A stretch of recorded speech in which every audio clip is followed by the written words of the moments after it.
Hello hello hello hello hello hello hello lecture ચાલુ છે, જોવો તો 12માં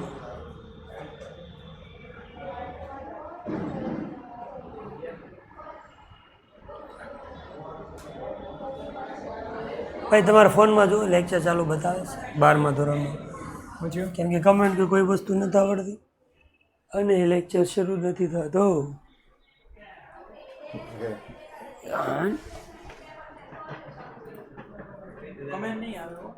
આપણે એટલે જ પૂછવું પડે, ચાલુ થઈ ગયું તો ભણાવવાનું શરૂ કરીને એકલા એકલા થોડું ભણાવે, પણ એમ નથી. આ શરૂ થયું ખબર પડે તો ભણાવવા મળી એમ. ઓકે રેડી, સ્ટાર્ટ છે. સ્ટાર્ટ. કોમેન્ટ નથી આવતી, ખાલી દેખાવ નહીં ને, હું આવું તો દેખાવ ને. અને દેખાય મારામાં નથી આવતું એમ, સમજે કે નહીં સમજે, એટલે કોમેન્ટ નથી આવતી, એવો પ્રોબ્લેમ એ છે. તો દરેક વિદ્યાર્થી મિત્રોનું વિદ્યાકુલની અંદર સ્વાગત છે, સ્વાગત છે, સ્વાગત છે. સાથે સાથે દાદાની ઇંગ્લિશની દુનિયામાં પણ સ્વાગત છે. આજે એક પ્રશ્ન, એક તકલીફ એવી છે કે આપણે એકબીજા સાથે કન્વર્સેશન નહીં કરી શકીએ. તમને કોઈ પણ પ્રકારનો ક્વેશ્ચન હશે તો મને એ દેખાશે નહીં, એટલે હું તમને એનો આન્સર કદાચ નહીં આપી શકું. પણ આપણે એવી બાહેધરી આપી કે કોઈ પણ પ્રકારનો પ્રશ્ન ન થાય, લેક્ચર દરમિયાન જે કાંઈ સમજાવી તમને સમજાઈ જાય અને આવડી જાય, અને આવડી જાય એમાં કાંઈ હોય નાય. તો વિદ્યાર્થી મિત્રો, ફરી એક વખત દરેક વિદ્યાર્થી મિત્રોનું વાળ હરખા કરીને સ્વાગત છે. Welcome welcome welcome. આજના લેક્ચરની અંદર આપણે ફંક્શન્સ ભણવાના છે. એકમાત્ર એવો ટોપિક જેની અંદર બહુ લાડ બધા માર્ક્સ મળે. એ લાડ બધા માર્ક્સ મળે. કેટલા માર્ક્સ મળે? લાડ બધા મળે. કીધું તો કરી સાહેબ તમે, 12 માર્ક્સ મળશે,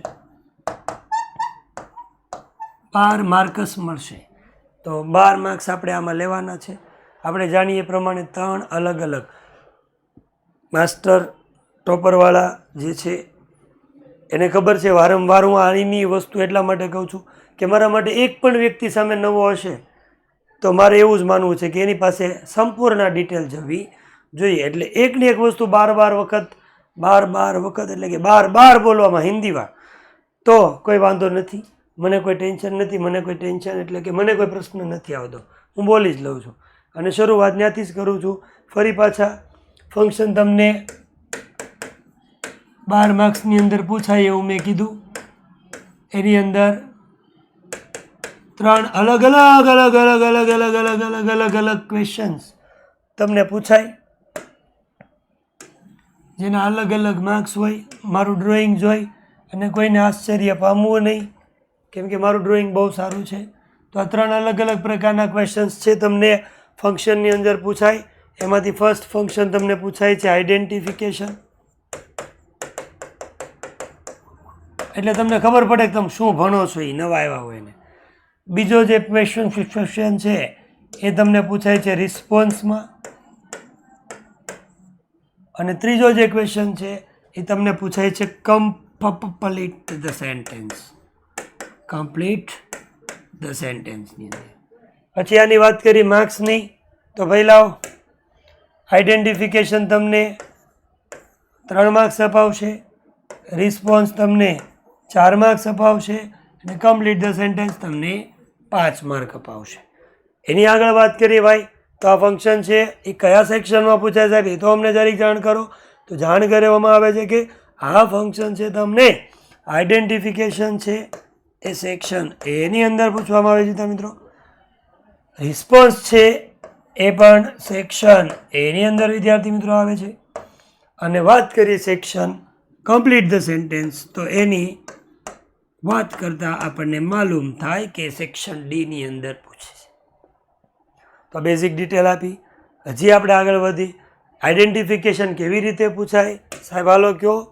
તો પહેલાં તમને બ્રેકેટમાં લખ્યું હોય ફલાણું ઓપ્શન, કોન્ટ્રાસ્ટ, કમ્પેરિઝન, અને પછી તમને 1 2 3 4 5 6 7 8 9 અને 10 નંબરનો ક્વેશ્ચન આપ્યો છે. એમાં તમને સેન્ટેન્સ આપ્યા છે, તમારા સેન્ટેન્સ ઓળખવાનું અને કીવર્ડ જોવાનો. આમાં તો કોન્ટ્રાસ્ટ આવે છે તો જવાબ લખવાનો કોન્ટ્રાસ્ટ. ઇન શોર્ટ આના આન્સર તમને ઉપર બ્રેકેટમાંથી મળશે. સેમ ટુ સેમ એવી રીતે અહીંયા રિસ્પોન્સ એના એ જ ફંક્શન પણ એના આન્સર તમને નીચે 4 ઓપ્શનના સ્વરૂપમાં મળશે. સેન્ટેન્સ આપ્યું છે, બીજું સેન્ટેન્સ અડધું છે, બ્રેકેટમાં એમ કીધું છે મેકિંગ સપોઝિશન. તો નીચેના 4 ઓપ્શનમાંથી તમારે એવું ઓપ્શન સિલેક્ટ કરવાનો જેની અંદર સપોઝિશનના વર્ડ એટલે કે એઝ ઇફ અથવા તો એઝ ધો આપેલો હોય. આ જેમ પૂછાય છે સેમ ટુ સેમ. પહેલાં કમ્પ્લીટ ધ સેન્ટેન્સ બનાવવાનું આવતું, હવે બનાવવાનું નહીં આવે. તમારા ઉપર ભગવાનની કૃપા છે, તમારે MCQ છે એ ટીક કરી લેવાના. આ બેની અંદર બહુ જાદો તફાવત રહેતો નથી, બરાબર. સેમ ટુ સેમ આવે છે. No difference between the two topic. Okay, તો હવે આપણે સ્ટાર્ટ કરી. થોડા ઘણા ફંક્શન છે એ મારે ખાલી એમના નોર્મલી સમજાવવાના છે. એક્ઝામ્પલ અહીંયા છે, લગભગ બોર્ડના જ છે અને લગભગ તમે કદાચ જો યુટ્યુબની અંદર આવ્યા છો તો એ છે, પણ એની સિવાયના બીજા પણ મેં PDFના સ્વરૂપમાં એ મારી પાસે છે. જેવા 2 4 5 સમજાવવાના છે પૂરા થઈ જશે પછી આપણે એને વારંવાર વન બાય વન આપણે એકવાર સોલ્વ કરી લેશું. તો આપણે વાત કરી ફંક્શનની. ફંક્શન વિદ્યાર્થી મિત્રો ફંક્શન છે, કારણ કે ફંક્શન છે એ ફંક્શન જ છે બસ. તો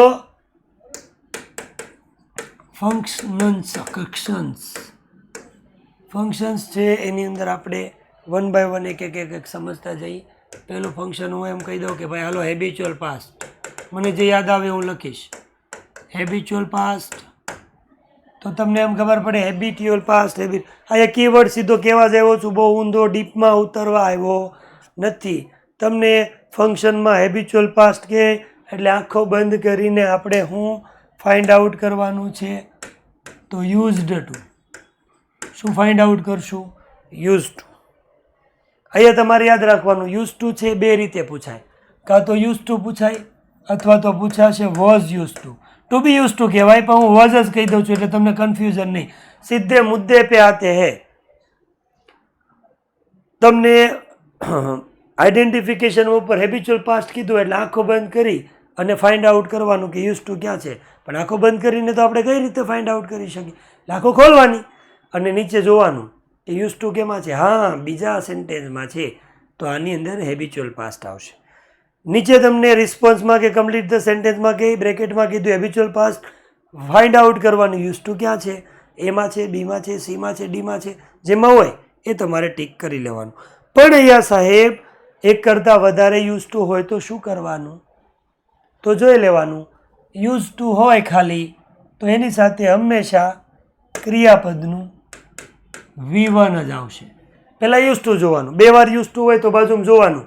એકમાં use to V1 use to play આપ્યું છે ને એકમાં યુઝ ટુ પ્લેડ આપ્યું છે. નક્કી થઈ ગયું V1 વાળું કરવાનું. 3 વખત હશે ને તો ઘણી વાર એવું હશે કે વોઝ આપ્યું છે. ખાલી યુઝ ટુ હોય તો V1 આવે, આગળ વોઝ હોય અને યુઝ ટુ હોય તો પાછું V1 નહીં આવે. ક્રિયાપદનું એવું રૂપ આવશે જેની પાછળ તમારે ING લગાડવું પડશે. સીધા નિયમ કહું છું, નો અધર ડિસ્કશન, વધારાની કોઈ ચર્ચા જ નહીં. યુઝડ ટુ ખાલી હોય એક ઓપ્શનમાં એટલે ટીક કરી જ નાખવાનું. 2 હોય તો બાજુમાં V1 છે કે નહીં જોવાનું.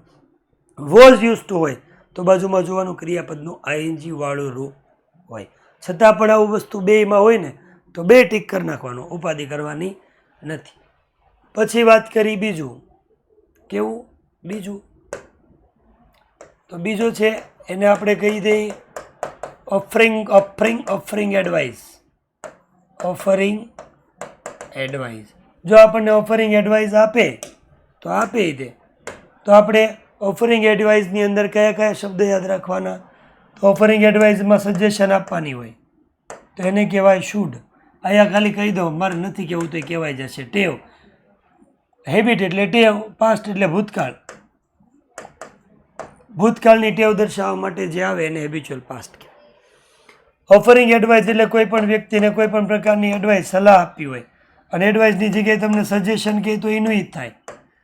સલાહ સૂચન કોઈ પણ પ્રકારનું આપવાનું હોય તો એડવાઇસ આવે. કયા વર્ડ એની અંદર આવે? તો પહેલું આવે શુડ, બીજું આવે ઓટ અને ત્રીજું આવશે હેડ બેટર.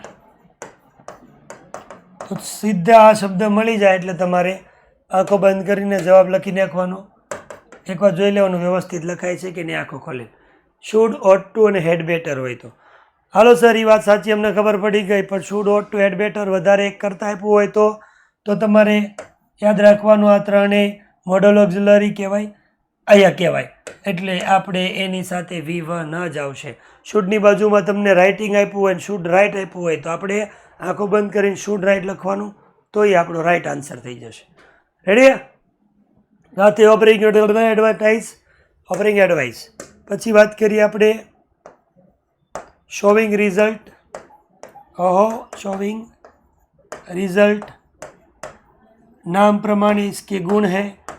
જ્યારે તમારે પરિણામ દર્શાવવાનું હોય, કોઈ પણ ક્રિયા કરવા પાછળનું કંઈક પરિણામ આવતું હોય તો એ પરિણામ દર્શાવવા માટે શોવિંગ રિઝલ્ટ આવે.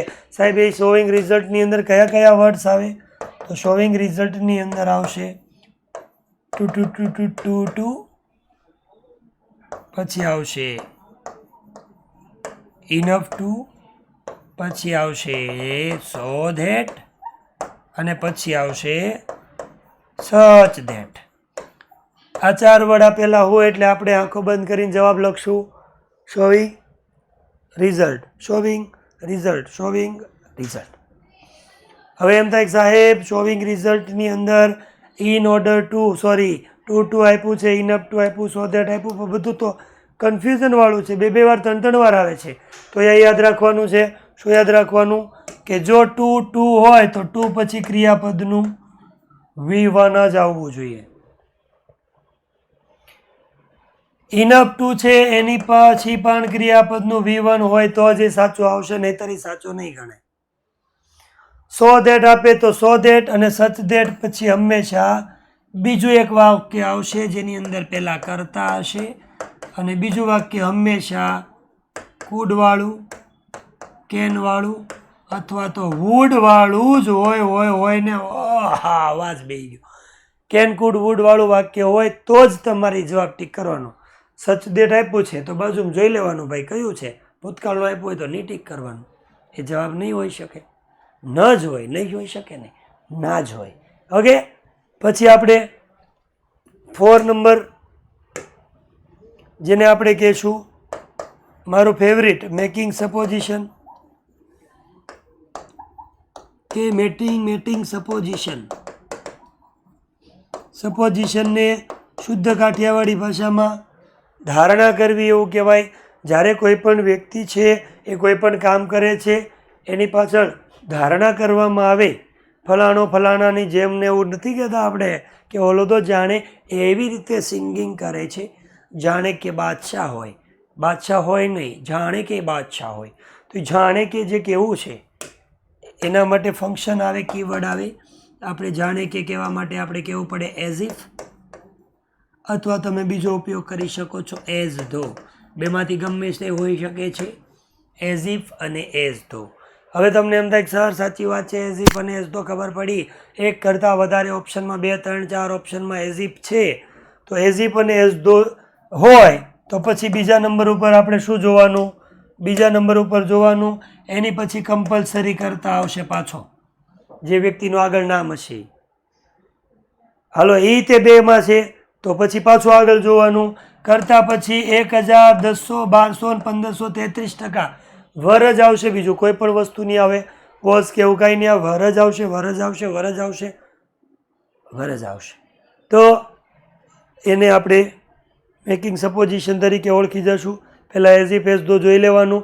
એઝ ઇફ એઝ ધો મળી જાય, 2માં હોય તો બાજુમાં જોવાનું કરતા છે, છતાં પણ 2માં હોય પાછું બાજુમાં જોવાનું વર છે. હા, છતાં પણ જો 2માં હોય તો તમે ગમે જવાબ ટીક કરી લેજો, એ સાચું જ હશે. ઓકે. પછી આપણે વાત કરી નંબર 5. તો મારે પેજ પૂરું થઈ ગયું. બોલો કોને કહેવા જવું હવે? ઘડીક ખમો, ક્યાંય જતા નહીં, ઊભા રહેજો. છે આપણી પાસે પેજ તો એ ડુપ્લિકેટ.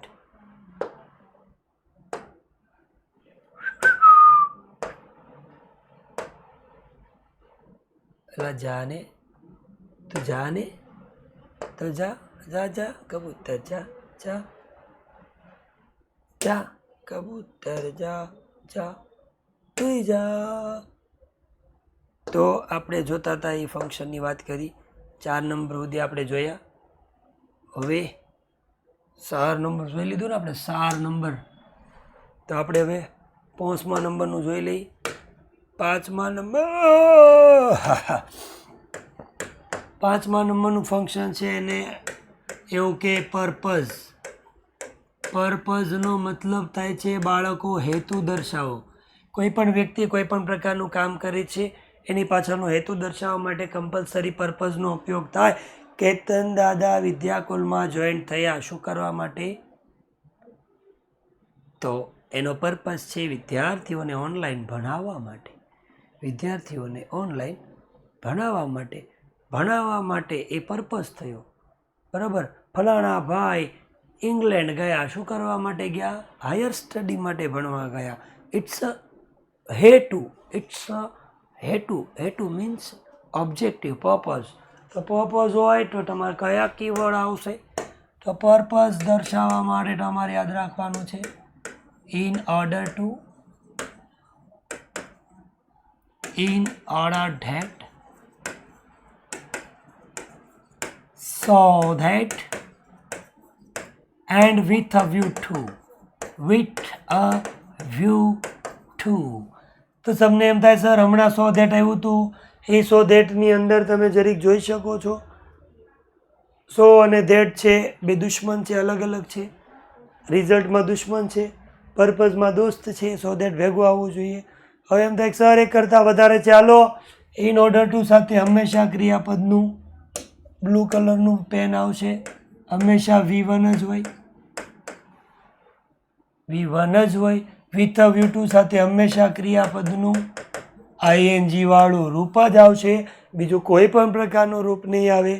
એની પછી જો આ બે આપ્યા હોય તો આ બે પછી હંમેશા વાક્યમાં પાછું કરતા હશે એ જોઈ લેવાનું. છતાં તમને એમ થાય ગજી છે તો યાદ રાખવાનું હોય કેનવાળું, કુડવાળું, વુડવાળું વાક્ય આપ્યું હોય. એમ થાય ગજી છે તો યાદ રાખવાનું એની પછી ક્રિયાપદનું V1 આપેલું હોય.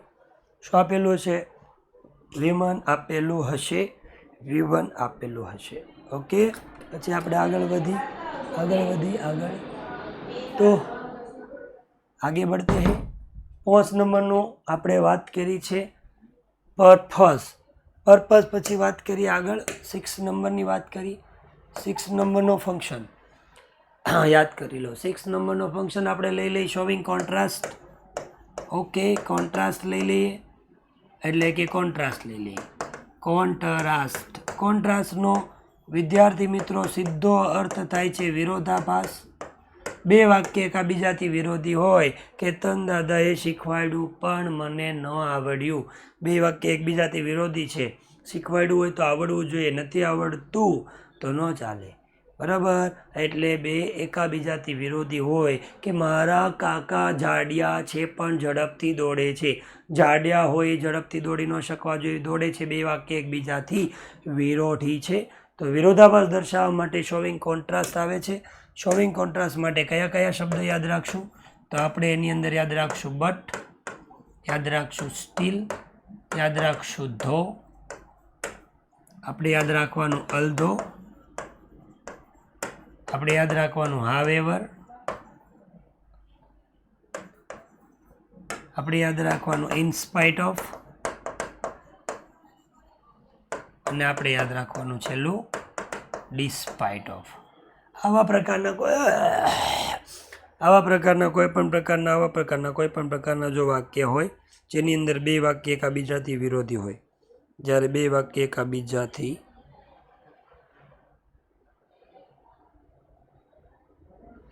વિરોધી હોય ત્યારે આપણે શોવિંગ કોન્ટ્રાસ્ટ છે.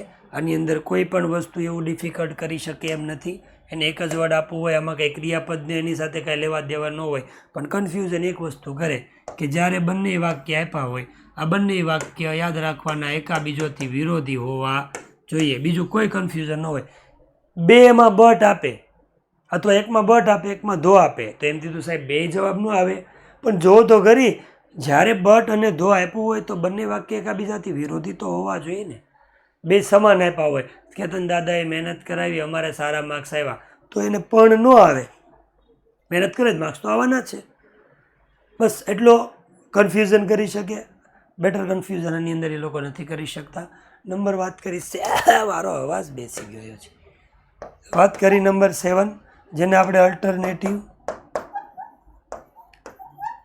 અલ્ટરનેટિવ ચોઇસ તરીકે ઓળખીએ, અથવા તો તમે એને શોવિંગ ચોઇસ કહો, શોવિંગ અલ્ટરનેટિવ કહો તો એ વાંધો નથી. કા અલ્ટરનેટિવ કે કા ચોઇસ કે, યાદ રાખવાનું હંમેશા इसके અંદર વિકલ્પ આવે. શું આવે? વિકલ્પ. જ્યારે એક કરતાં વધારે વિકલ્પ દર્શાવવાના હોય, એવા જે ફંક્શન છે એને આપણે અલ્ટરનેટિવ ચોઇસ કહેવાય. મહેમાન ઘરે આવે, ભાઈ ચા પીશો કે આઈસ્ક્રીમ મગાવીએ? ચા પીશો કે આઈસ્ક્રીમ? બરાબર. આઈસ્ક્રીમની અંદર તમે રાજભોગ ખાશો કે ડ્રાયફ્રૂટ? તો એવું જે આપણે પૂછીને જ્યારે એને ઓપ્શન આપીએ છીએ આપણે કે ભાઈ તમે ક્યાં જાઓ? કે દિલ્હી જાઓ છો? ઓકે, દિલ્હી જાઓ. ટ્રેનમાં જાઓ કે પ્લેનમાં? ટ્રેનમાં કે પ્લેનમાં? તો ઓપ્શન આપવા માટે આપણે કમ્પલસરી કીવર્ડ જોઈએ, અને એ કીવર્ડ છે, પહેલો છે આઈધર ઓર, પછી આવે નાઈધર નોર, અને પછી એની અંદર આવશે વુડ રેધર.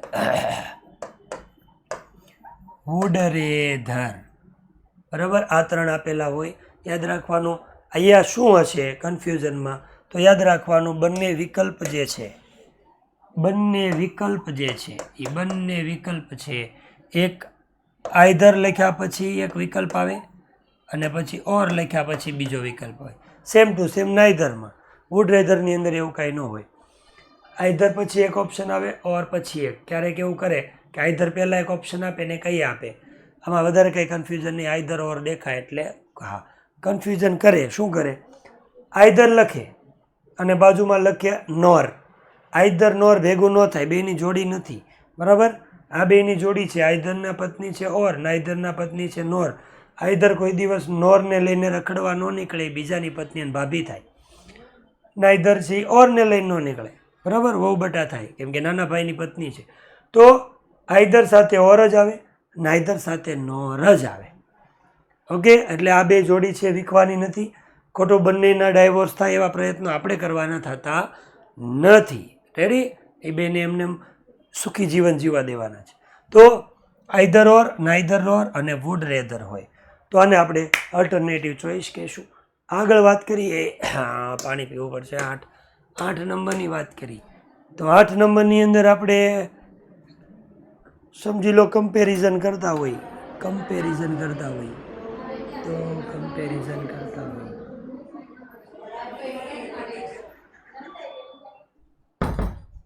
તો આપણે વાત કરી કમ્પેરિઝન.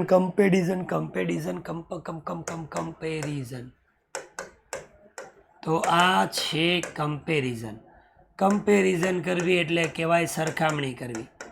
અને વિદ્યાર્થી મિત્રો, સરખામણી હંમેશા સરખામણી હંમેશા છે એ ડિગ્રીની અંદર આવે, ડિગ્રી ઓફ કમ્પેરિઝનની અંદર આવે. અને ડિગ્રીઝ છે એ ડિગ્રીઝ છે 3 પ્રકારની છે.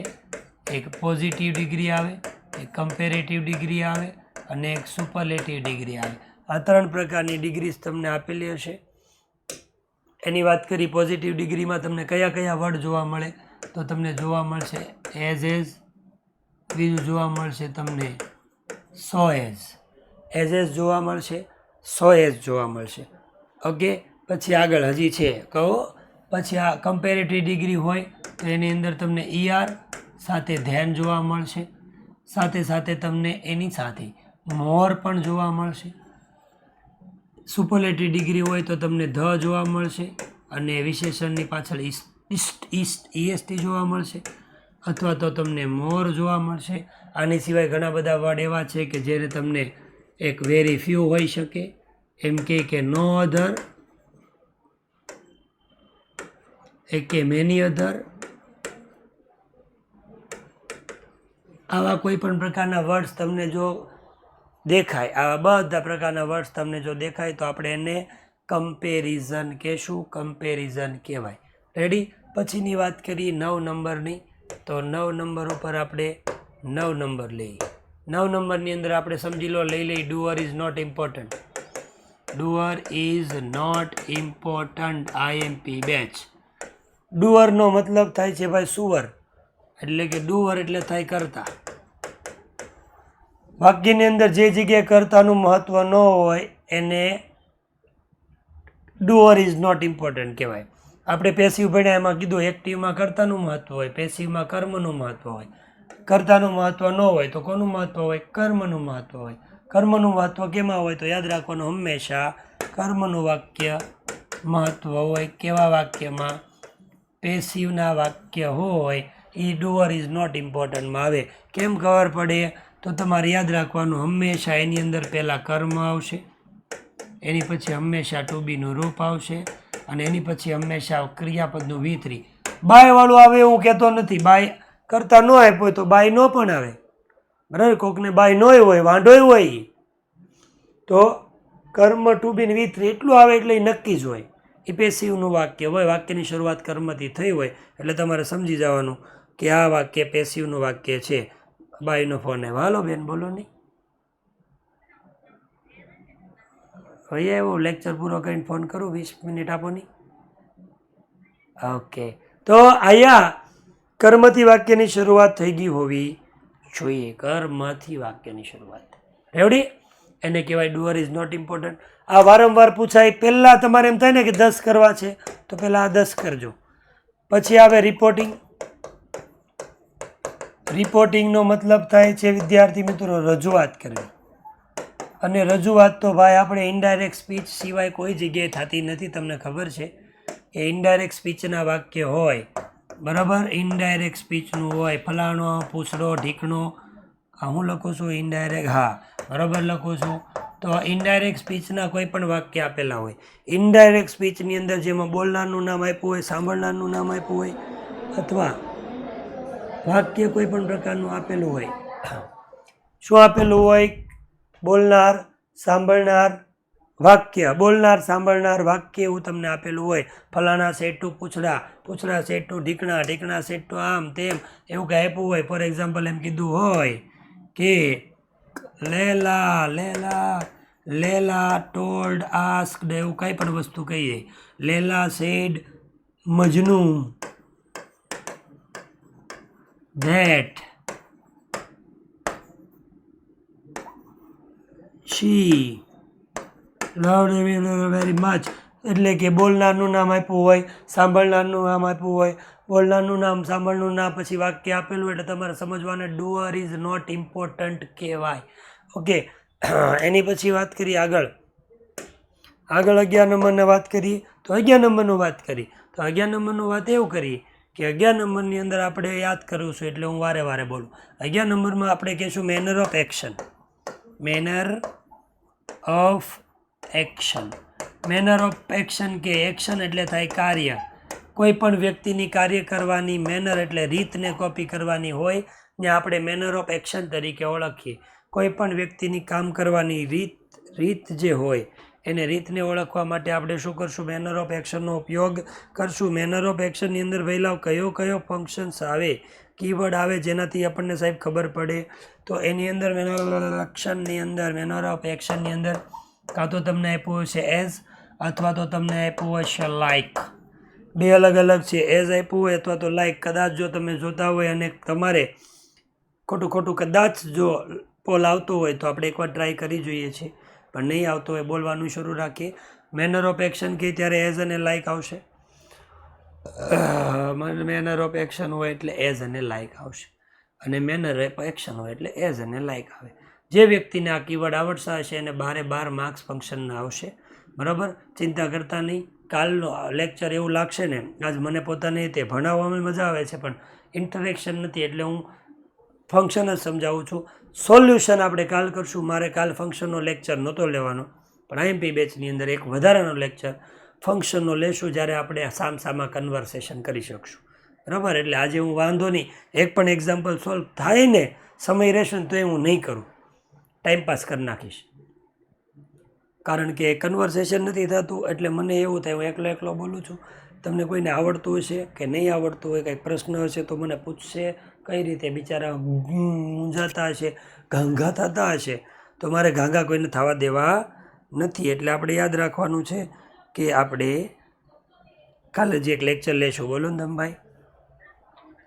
હા, આવવાના ને 9 બજે. હા, એટલે હું બધા થોડોક વહેલા મોડા આવશે, હું થોડોક વહેલા આવીશ. હું તમને ફોન કરું 5-10 મિનિટ આપો ને, લેક્ચર પૂરો કરી લો. તો મેનર ઓફ એક્શન હારે જવાનું છે આપણે. મેનર ઓફ એક્શનની વાત કરી તો મેનર ઓફ એક્શનની અંદર ભાઈ એઝ અને લાઇકની વાત કરવાની છે. બીજો કોઈ લાંબો વહીવટ આપણે કરવાનો થતો નથી. બરાબર, આગળ વધી જાય 12 નંબરના ફંક્શન ઉપર. 12 નંબરના ફંક્શનની અંદર વારે વારે તમને આવડો આ પૂછાશે. એક્ઝામમાં લખો ને ત્યારે આ છેલ્લે જવાબ લખવાનો. Talking about relation to something ફલાણું, એની અંદર યાદ રાખજો એક જ શબ્દ હશે, બીજા બધા ગોતવાની જરૂરી નથી. સેમ એઝ એવો શબ્દ આપેલો છે. સેમ એઝ, સેમ એઝ, ખાલી એઝ નહીં જોવાનું, સેમ એઝ આખું જોવાનું છે. ખાલી એઝ આપેલો હોય તો આપણે મેનર ઓફ એક્શન કરશું. 2 વાર એઝ આપેલું હોય તો ડિગ્રી થશે. 1 વાર એઝને બાજુમાં ઇફ આપ્યું હોય તો સપોઝિશન થશે. અને સેમ એઝ આપ્યું હોય તો જોજો, આ તમે સમજો, નાનું નાનું બોલું છું. એઝની એઝ કયા કયા ફંક્શનમાં ક્યાં ક્યાં આવે. પહેલું બોલું, ખાલી એઝ આપ્યું હોય, ખાલી એઝ, ખાલી આજુબાજુમાં કાંઈ નહીં જોવાનું, ખાલી એઝ હોય તો મેનર ઓફ એક્શન. 2 વાર એઝ હોય કમ્પેરિઝન. એઝની બાજુમાં ઇફ હોય સપોઝિશન. સેમ એઝ હોય talking about relation to something. અને હજી ખાલી એઝ હોય ઘણી વખત, કારણ કે ઘણી વખત બીકોઝની જગ્યાએ પણ એઝનો ઉપયોગ થાય છે. તો કાંઈ ન હોય ને એઝ આપ્યું હોય ને તો રીઝન પણ હોઈ શકે ભાઈ. હો, બીતા નહીં મારા ભાઈઓ બહેનો, લખી નાખવાનો જવાબ. તો આ 12મા નંબરનું થયું ટોકિંગ અબાઉટ ફલાણું પૂછડું ઠીકણું. તમને ઘણી વખત એવું પૂછશે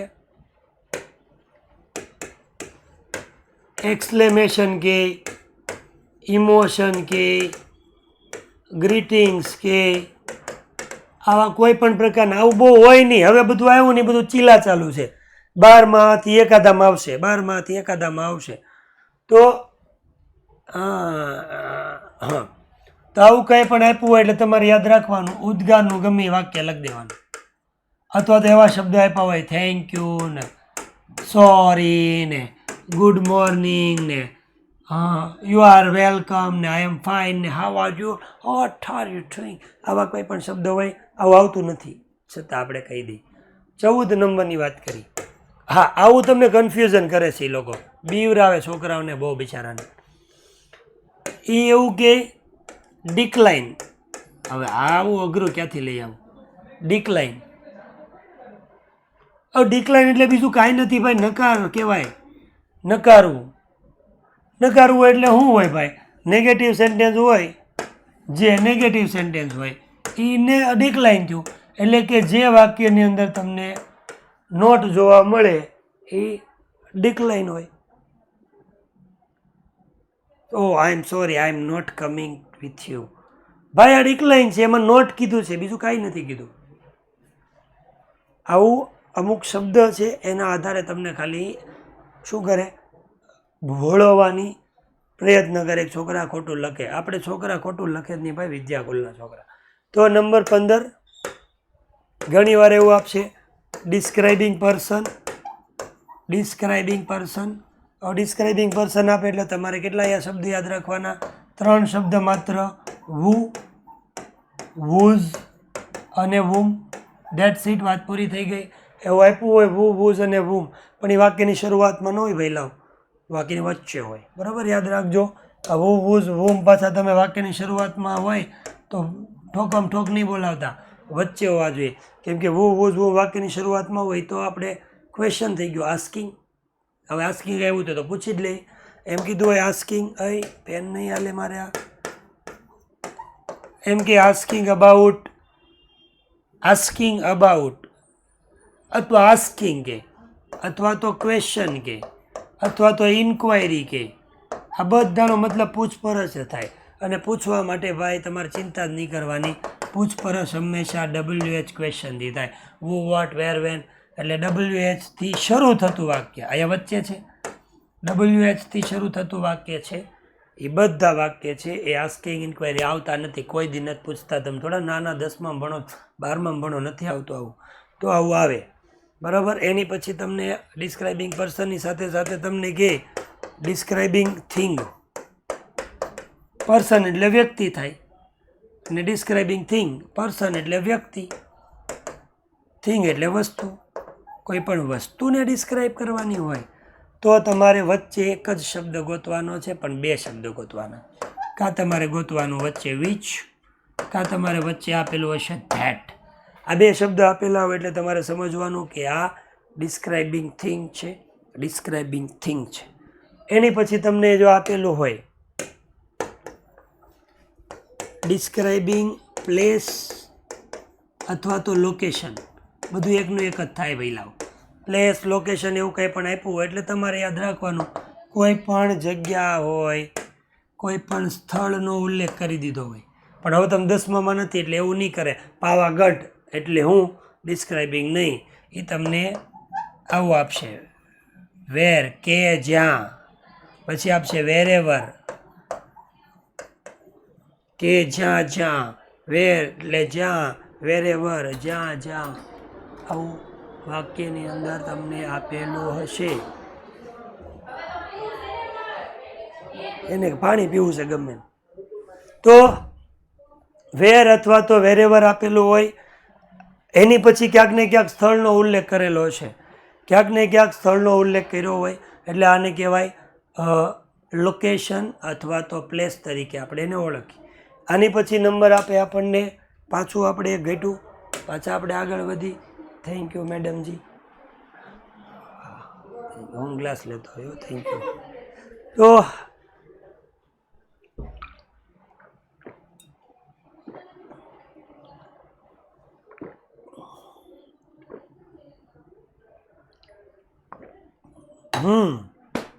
હા, હવે થોડોક અવાજ ખુલશે. તો 19 નંબર ભાષાનું ઘટતું હતું કા પેજ આપણે, તો પેજને કંઈક કરીએ. હાલો ઘડી સમજો તમે જતા નહીં ભાઈ.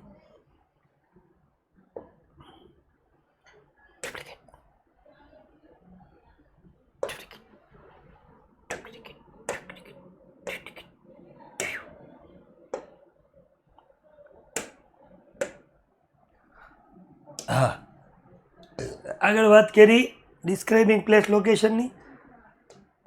19 નંબર ઉપર વાત કરીએ. તો 19 નંબર ઉપર વાત કરીએ આપણે ડિસ્ક્રાઇબિંગ ટાઈમ કે.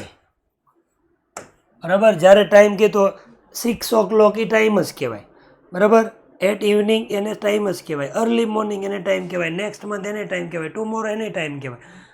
આ આપવું હોય તો આપણે ટાઈમ તરીકે ઓળખી શકીએ, પણ અહીંયા તમને દીકરાઓ એવું આપતા નથી. યુ આર ઇન 12મા ધોરણ, તો યુ આર ઇન જ્યારે 12મા ધોરણ તો એવું નાનું નાનું નોટ પૂછી તો આની અંદર શું જવાબ આપશે એ વર્ડ તરીકે. તો એ લખે વેન એટલે જ્યારે, વાઇલ એટલે થાય જ્યારે, વેનેવર લખે જ્યારે જ્યારે, નો સુનર કે, પછી અહીંયા ઓલું આપે એઝ સૂન એઝ. આવા કોઈ પણ વર્ડ્સ આપેલા હોય એટલે તમારે યાદ રાખવાનું છે કે આની અંદર ડિસ્ક્રાઇબિંગ ટાઈમ છે. ડિસ્ક્રાઇબિંગ ટાઈમ આવે, ડિસ્ક્રાઇબિંગ ટાઈમ આવે. બરાબર, બીજા એક બે મને યાદ નથી આવતા, મારે પૂછવા, પણ તમે બધા ઓલાની અંદર છો, શું કહેવાય, કોમેન્ટ તો તમારી દેખાતી નથી એટલે મારે તમને શું પૂછવું એમ થાય યાર, હું પૂછવું.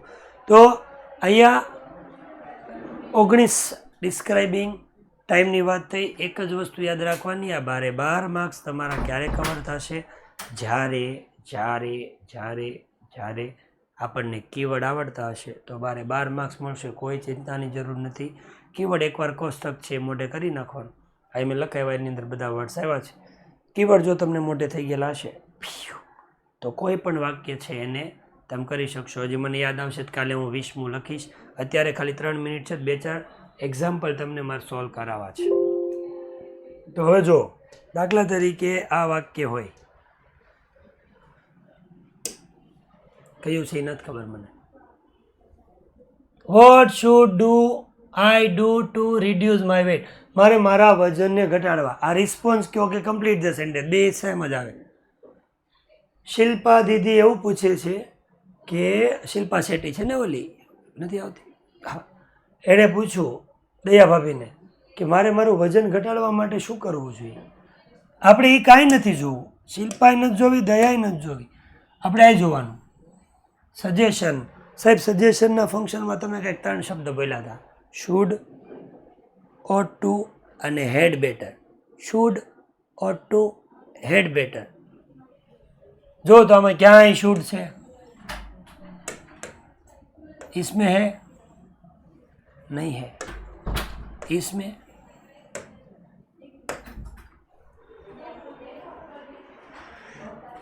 इसमें हाँ, કાંઈ કર્યું? કાંઈ જ નહીં. સવાલ ન વાંચો તોય જવાબ મળ્યો. જોજો, કાંઈ નથી વાંચવું, સીધા આવો. સવાલ ગયો, ગોળી મારો સવાલને. Past habit. સાહેબ તમે હેબિચ્યુઅલ પાસ્ટમાં કંઈક એવું કીધું હતું કે યુઝ ટુ ગોતવાનું. જો તો ક્યાંક છે? આમાં છે? ના રે. આમાં છે? ના રે. આમાં છે? ઘડી ખમો. આમાં છે? ના રે. આમાં નથી, આમાં છે. અરે વાહ, અરે વાહ, અરે વાહ. સવાલ નો વાંચવો પડે ભાઈ, કીવર્ડ હોય ને. પણ આવું પાછું તમને આવડવું જોઈએ, મને નહીં, મને તો આવડે છે. સજેશન હોય તો હેડ બેટર આવે, મને ખબર છે. હેબિચ્યુઅલ પાસ્ટ હોય તો યુઝ ટુ, મને ખબર છે. તમને ખબર હોય તો તમને માર્ક્સ મળે, નહીંતર ન મળે. જેમ કે આગળ નહીં જોઈ શકીએ આપણે. Showing purpose. જોજો જોજો જોજો, કન્ફ્યુઝન મેં કરી છે જાણી જોઈને. Showing purpose. પર્પઝમાં શું આવે? ઇન ઓર્ડર ટુ આવે, ઇન ઓર્ડર ધેટ આવે, સો ધેટ આવે, વિથ અ વ્યૂ ટુ આવે. તો પહેલાં જુઓ, વિથ અ વ્યૂ ટુ છે એટલે આવી શકે, વિથ અ વ્યૂ ટુ છે એટલે આવી શકે. મારે જે સમજાવવાનું છે મેન આમાં બધું આવી જાય છે કે આમાં તો 4 ઓપ્શનમાં સાહેબ તમે તો ગોટાળો કર્યો. વિથ અ વ્યૂ ટુ આવે, વિથ અ વ્યૂ ટુ છે, ઇન ઓર્ડર ટુ છે, ઇન ઓર્ડર ધેટ છે. તો હવે યાદ કરો, મેં લખાયું, જો તમને બતાવું, લખાયું, દેખાડું તમને, દેખાડું, દેખો તમે કે કઈ રીતે જવાબ લખાય. પહેલાં સીધા ન્યા વયા જઈએ. આપણી પાસે પર્પઝ છે, શું છે? તો એવું કીધું મેં, ઇન ઓર્ડર ટુ સાથે V1 આવવું જોઈએ. ધેટ વાળા વાક્યમાં કરતા હોય, મોટું કરો કે તમને ન દેખાય. ઇન ઓર્ડર ટુ સાથે V1 આવવું જોઈએ, વિથ અ વ્યૂ ટુ સાથે ING આવવું જોઈએ, અને ઇન ઓર્ડરમાં જે ધેટ વાળા બે છે ને એની પછી બીજું વાક્ય કરતાથી શરૂ થવું જ જોઈએ. હવે એ પ્રમાણે જોવા જાઓ તો ચેન્જ. યસ, યા. સાહેબ તમે એવું કીધું હતું, એ વિથ વ્યૂ ટુ સાથે હંમેશા ક્રિયાપદનું ING વાળું રૂપ આવે. આ છે, આ નથી. તું જાતો હાલ પહેલા. આખું વયું ગયું ઘડી. કેમ તું આખા નથી જવાનું? આમાં વિથ વ્યૂ ટુમાં ING છે, આમાં વિથ વ્યૂ ટુમાં ING નથી. હાલ તું જા. સાહેબ ઇન ઓર્ડર ટુ પછી હંમેશા ક્રિયાપદનું V1 આવે એવું તમે કીધું તો આ તો ING વાળું છે. મારો ગોળી. સર તમે એવું કીધું ઇન ઓર્ડર ધેટ પછી હંમેશા બીજું વાક્ય કરતાથી શરૂ થવું જોઈએ, નથી થતું. મારો ગોળી. બધાને ગોળી માર દેવું તો એક તો વધશે ને, એમાંય જોઈ લેવાનું. વિથ વ્યૂ ટુમાં ING વાળું રૂપ છે. જવાબ થઈ ગયો. સવાલ વાંચ્યોય નથી વહેલા. જો એક બાકી રહી ગયું, condition in past. Very good. જો આવ્યું બરાબર, બમ બમ બમ લખી નાખું કોઈને, પછી એવું ન થવું જોઈએ. સારું, ચા જુઓ યાદ. અમને કહું નહીં, મેં કીધું મને 1-2 વસ્તુ હજી એક ભૂલાઈ જાય છે જે જરૂરી છે. આ પૂરું કરી દઈએ આજે. એમ કીધું હોય કન્ડિશન, હું કન્ડિશનની પાસ્ટ નથી કહેતો. એમ કીધું હોય કન્ડિશન. કન્ડિશનનો મતલબ થાય છે વિદ્યાર્થી મિત્રો શરત. જ્યારે કોઈ પણ વ્યક્તિ શરત દર્શાવે, જ્યારે પણ તમારે શરત દર્શાવવાની જરૂર પડે ત્યારે હંમેશા કમ્પલસરી એની અંદર આ હોય જ. ઇફ અને અનલેસ હોય જ. સાથે એટલું યાદ રાખવાનું કે બીજું વાક્ય હોય એ હેડ પ્લસ V3 વાળું. હેડથી શરૂ થતું વાક્ય એવું રાખો. હેડથી શરૂ થતું વાક્ય હોય એટલે તમારે સમજવાનું. આ કન્ડિશન ઇન પાસ્ટ પ્રેઝન્ટ બધામાં આવે બરાબર. અને આ માત્ર કન્ડિશન ઇન પાસ્ટમાં જ આવે, પ્રેઝન્ટમાં નહીં આવે. પ્રેઝન્ટમાં હેડ આવે નહીં. તો 2 મિનિટ વધારે ઓલરેડી તમારી લઈ લીધી છે. મારે સોલ્વ કરાવવા હતા પણ હવે કંઈ વાંધો નહીં, ડીપમાં આવડવા કહી દીધું. કાલે પાછો ફરીથી ફંક્શનનો લેક્ચર લઈશું. તમને મારે જીવતા જોવા છે તો મને મજા આવે. તમારા વગર આજે મને જરાય ગમ્યું નથી, પણ બીજો કોઈ ઓપ્શન નહોતો. આપણે તમે ભણો છો અને તમને કદાચ મજા આવી છે એવી અપેક્ષા સાથે આજનો લેક્ચર આપણે પૂરો કરી છીએ. ટાટા બાય, જય શ્રી કૃષ્ણ, રાધે રાધે, મળીએ.